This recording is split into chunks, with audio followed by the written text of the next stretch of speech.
I must thank the first citizen of India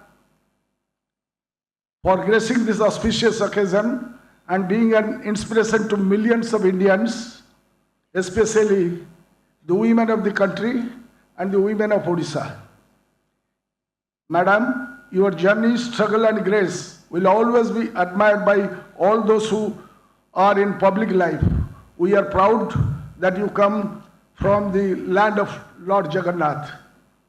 Now coming to this event, we are privileged to host the second Indian Rice Congress here in the historic city of Cuttack to discuss the problems and prospects of paddy cultivation by our Annadatas. We have come a long way from being a net importer of rice when we got independence to a net surplus of rice production which has ensured food security for all our citizens. Our state under the leadership of our Honorable Chief Minister Sri Naveen Patnaik ji has progressed exceedingly well, and not only our state has become self-sufficient in paddy production, but also it is exporting rice to 6 other states after fulfilling our own requirements.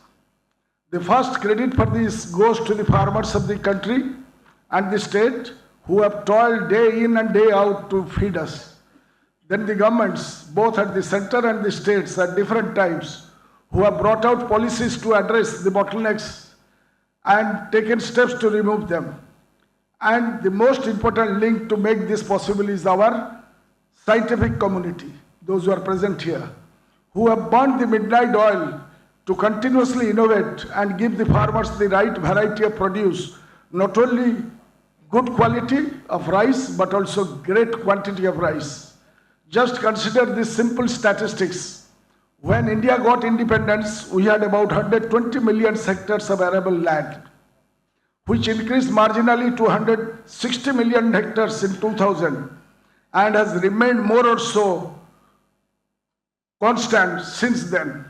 But we are now able to feed more than 4 times of our population. That is the story of research in farm sector. This was possible because of the tremendous increase in yield rate. As I understand, it has almost saturated in the northern and western part of the country. But there is a huge scope in eastern Indian states like our state, including Odisha. Even before I took over as the agriculture minister, I have been telling in different forums that the research output from lab to farm should reach out to the farmers at a faster pace. I would like to see not only faster adoption of such researches, but also adoption of the same on a mass scale to ensure more income for the farmers. I would urge the scientific community present here to look into this matter. While we have progressed very well as far as research and development is concerned, there are a few issues as well as to be addressed. One, how to develop more short duration paddy variety, which will not only result in less water consumption, but also because of early harvest will leave enough moisture for the rabi crops to like pulses, particularly in non-irrigated areas of the country as well as our state. One of the aspects that can be thought of, how can we cut down the cost of production as farmers feel paddy cultivation is becoming increasingly expensive. Another challenge is to promote climate resilient farm practices and how to introduce more and more water efficient varieties as opposed to the water guzzling varieties preferred more by the farmers at present.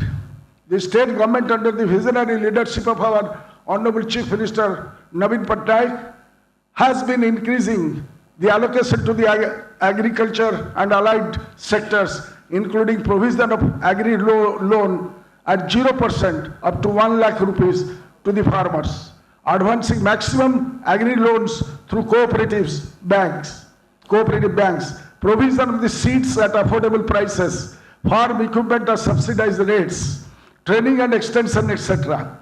This has also resulted in increased production for our farming community. There has been a conscious decision to include more and more women in the farm activities through incentives.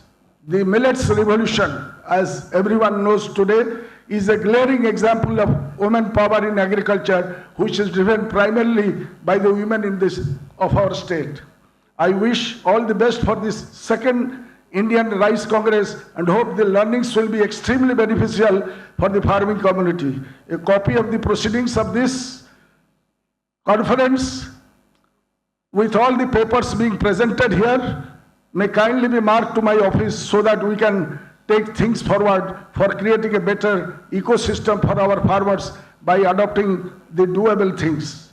In the end, I again thank Honorable President of India, Honorable Governor of Odisha, Honorable Union Minister for gracing this occasion. This is a great way to say thank you to our Annadatas. Bande Utkal Janani, Jai Hind.